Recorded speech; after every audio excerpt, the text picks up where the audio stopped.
I was a student of management some 35 years back. So whenever we talk of management, we are all taught ideas, Adam Smith, as you said, or I distinctly remember when I was taught decentralization and delegation, which are important ideas in management. I still remember we were told that the earliest ideas of decentralization and delegation is the Roman Catholic Church, where there is a way by which the whole is administered. Little people know that there is an Upanishad called Prashnopanishad. Prashnopanishad has 6 chapters. Each chapter is one question and then there is an answer. That's how the whole Upanishad is. So there is a 3rd chapter in which one of the students asked the Rishi, what is all these prana, apana, vyana, udana, these are all the different names which we all heard very casually. So there is a beautiful description there. It starts by saying the prana on its own cannot administer. It's very difficult. Therefore, and it gives an example. A king cannot administer the whole country. The king has to appoint ministers, has to create divisions and like that. And then it goes on to say how the prana delegates the work to the 4 other pranas, and all those are very beautifully explained. So this is, I don't know how old it is, must be 2500 years old. Another example I will give you. If you look at Arthashastra, in Arthashastra there is such a detailed description. If you really want to know administration and management, I think Arthashastra, which is 2400 years old, is the text. How the country is divided into, today we talk about states, then we talk about districts, then we talk about taluks. Similar structure, delegation, planning, everything is available in Arthashastra. Therefore, I think all these ideas are very much available in our society. It's a different issue that since we are not taught, we think such things don't really exist.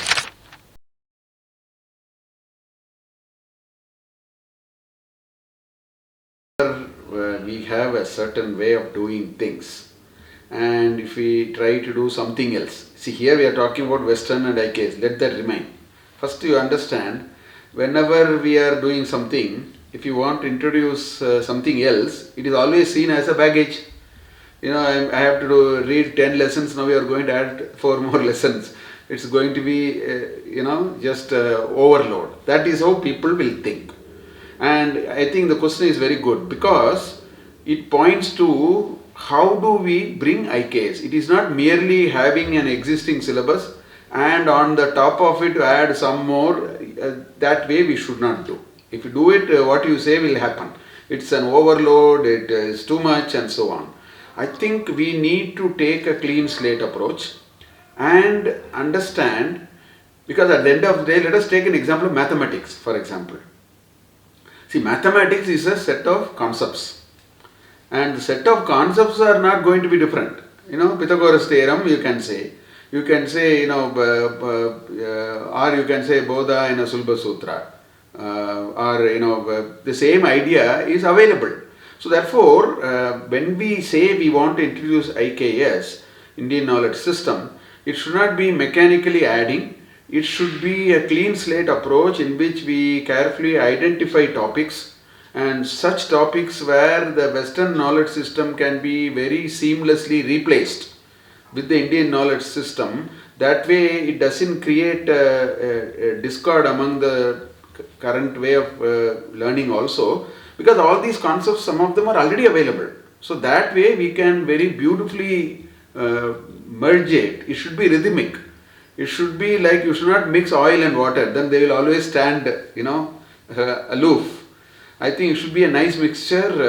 As you speak in chemistry, it should be non-colloidal. It should not be, just 2 separate things which stand apart. Very nicely, we should be able to put IKS along with the contemporary knowledge system, create a new recipe in which it will not be an overload, it will be something which people will actually enjoy, because they also see that their own knowledge system as being part of this whole instruction that is going on. I think that kind of an approach is very important.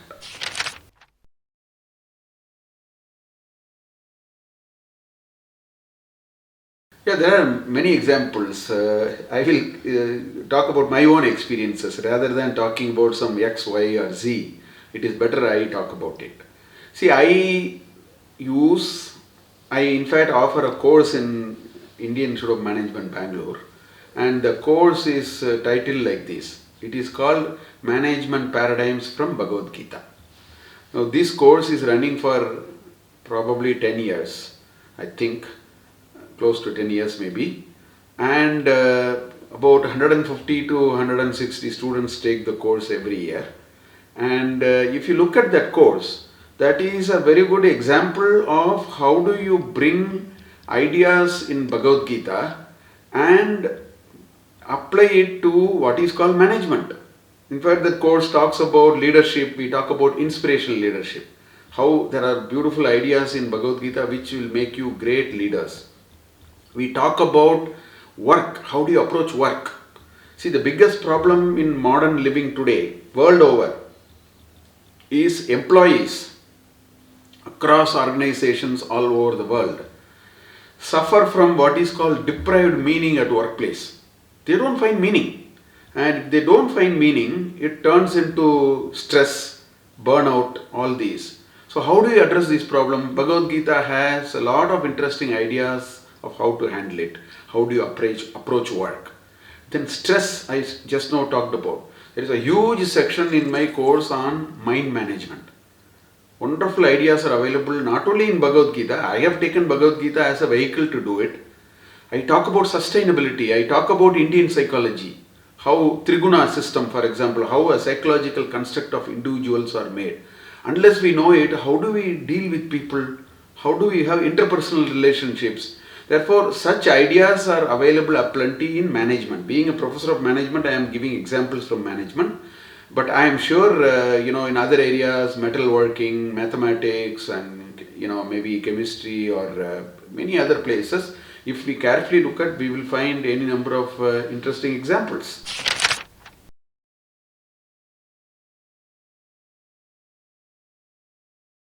I would say Chanakya's Arthashastra. That's the right word to use because the text is called Arthashastra. In fact, let me give you a little historical background to this. Till 1902, nobody knew this treasure called Arthashastra. It was simply not to be found. It was there. It was one gentleman by name Shama Shastri who worked in Mysore Oriental Research Institute, who pulled this manuscript and he brought it out. After that, there was one professor in University of Mumbai, R.P. Kangle, in the 50s and 60s. He brought 3 volumes of it. Later in the 80s, one diplomat by name Rangarajan who brought a huge book on Arthashastra. Let me tell you, Arthashastra is very relevant today. Now you may ask why. I'll give you 3 examples. There are plenty, but for want of time, I'll give you 3 examples. First one, the entire idea of Arthashastra at that time is about territorial expansion. You can imagine 2000 years back there were kings, so there were fighting with one another. You take that territory. Alexander came all the way up to India, as we all studied in history. So therefore, territorial expansion is a central theme in Arthashastra. What I find, the ideas in territorial expansion can be directly translated and understood from what is called market expansion. A company is there, it wants to enlarge its market. So these ideas are very, very relevant there. This is point number 1. The second example, there are great many detail on how do you appoint officers, how do you make sure that high rank officers are not corrupt, what kind of checks and balances you should keep. All these are available in Arthashastra. Don't you think it is relevant? It is very relevant today. The third thing, the central judiciary system proposed in Arthashastra, it's called Danda. There are 7 elements of public administration. One of them is called Danda. Danda is the judiciary and law and order and so on. In Arthashastra, the entire judiciary is based on what is called Matsya Nyaya. As we know, Matsya is fish. Matsya Nyaya means a bigger fish should not eat a smaller fish. That is the basic idea with which the judiciary system has been proposed. They are all very interesting to read. There are a lot of insights in that which are very relevant today. Arthashastra has very elaborate tax planning. There are about 30-40 terms. Today we talk about octroi, entry tax, turnover tax. All those are available in Arthashastra. So therefore, this is a text which has not been fully understood. People have not understood the full potential of Arthashastra. It is eminently relevant for today.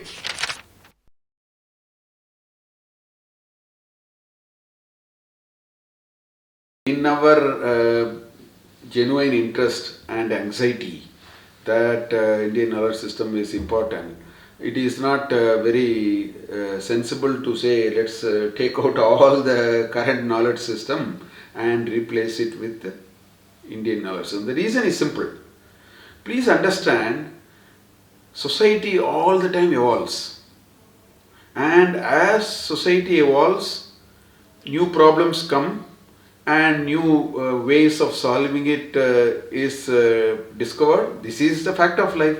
Therefore, the Western knowledge system is about 300, 400, at most 500 years old, which means the kind of emerging problems that we are going through, you would find a lot of solutions in Western knowledge system. Therefore, it is not a good idea to just knock it off.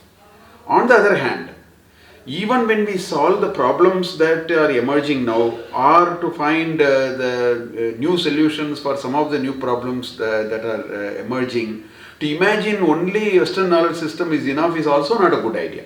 Therefore, it is not replacing one with the other. It is not this or that. I think a very sensible approach is how do you make the best use of both, because I think every knowledge system has its own merit, has its own body of knowledge. The problem that we are facing today is we have abandoned Indian knowledge system and latched on to a bus called contemporary knowledge system. We should not turn the table and do the reverse. We should actually take both of them, because that would only be a very interesting and a worthwhile attempt for us to make.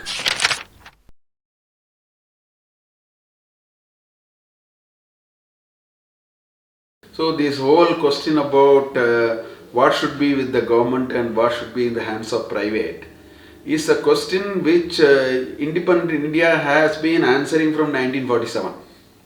We had a first Industrial Development and Regulation Act in 1956. Then there was another act which came in 1961, Industrial Policy 1961, and so on.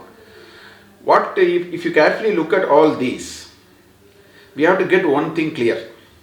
See, we started the country with, the independent India, we started with a heavy dose of public sector, government was into everything, that kind of a thing, which I think perhaps would have been a way to start.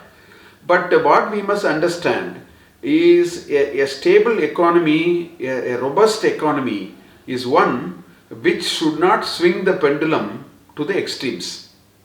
Okay? In fact, I am reminded of a nice shloka in Bhagavad Gita. In chapter 6 of Bhagavad Gita, there is a shloka. Yukta ahara viharasya, yukta karmasya cheshtasu, yukta swapna avabodhasya, yogo bhavati dukkha. What that shloka is saying is, you have to be very measured in what you do. You cannot go to the extremes. You cannot, you can't say, I will do yoga, so I will stop eating. Nor you can say, I will overeat. You can't say I will sleep too much or not at all sleep. These are all what Krishna is saying. This problem here is very similar.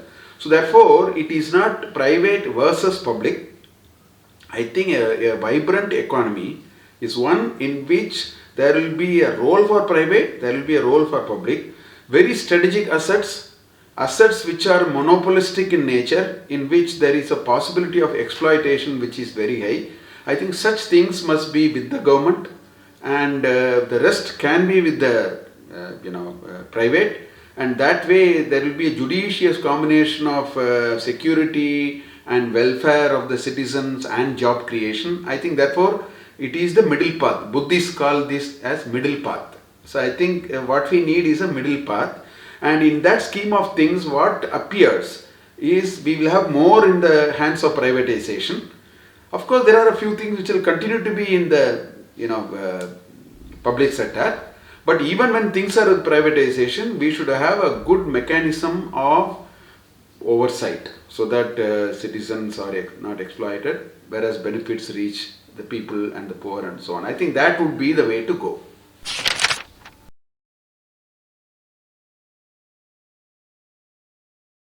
Well, I come from a city called Bangalore, as you know, and Bangalore is globally one of the most important destination for startups and unicorns. Everything is coming out of Bangalore now. Therefore, I think compared to what it was 20 years back, even compared to what it was 10 years back, we are clearly on the highway of entrepreneurship. Because as a society, as a country, Indians are by nature, this jugad is part of us. I mean, we want to try things differently. We want to try out new things and so on. So therefore, our nature is to do that. We needed a conducive business, government, and society for that to happen. With rising middle class, standard of living slightly improving, technology offering more opportunities to do things. Definitely we will be on the upswing of entrepreneurship. We see the youngsters are far more aspirational. The society is aspirational, not only the youngsters. The poor are aspirational compared to what it was 20 years back. So all these mean that people can put their best foot forward. They can try new ideas. In the process, they will also, grow their business. They employ more people. I think we are on a very nice highway. At least for the next 10 to 15 years, I have no difficulty to say that entrepreneurship will be on the upswing.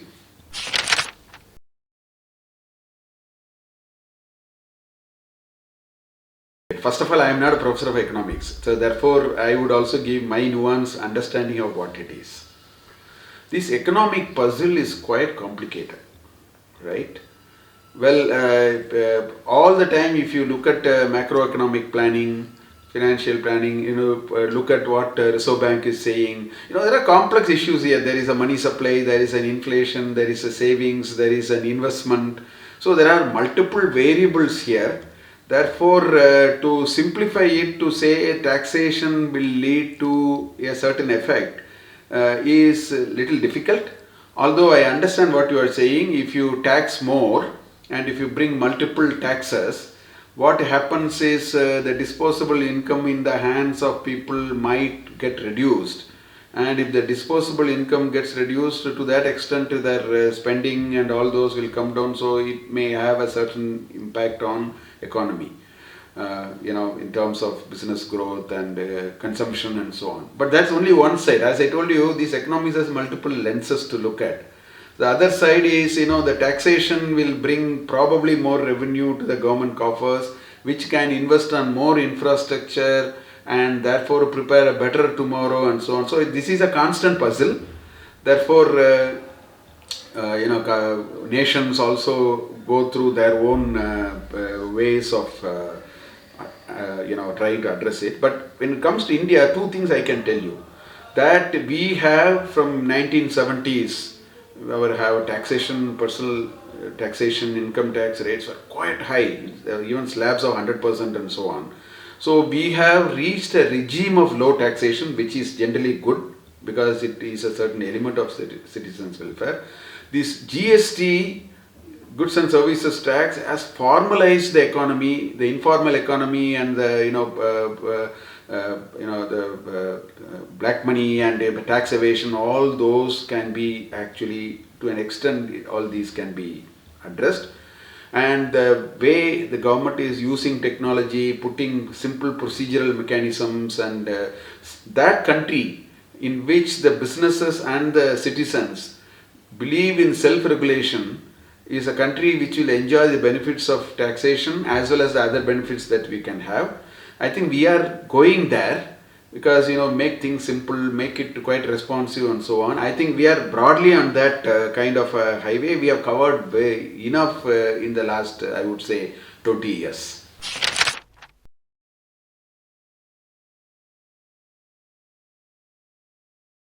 Well, as I just now told, students are far more aspirational now than when I was as a student. We will just go and then attend some classes, write our exams and so on.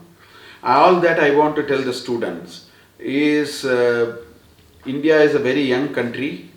India is looked upon by the rest of the world for a variety of good things that we have shown to the world in the last 15-20 years. Therefore, I think every student going through an university system today must understand that they are at the cusp of great opportunities opening up. Therefore, to make the best use of it, please bring passion, please bring professionalism in what you do, please bring a lot of seriousness and a vision for you, for your personal life and for the good of the society. If you bring these four raw material, you would find a great satisfaction of having achieved something which made you better, which made your parents proud, which made your institutions proud, which made the country proud. That opportunity is now being put in front of us. So you are at a great time. Please enjoy it, bring the best out of it and be satisfied with what you have done one day when you hang the boots. That will be my message for you.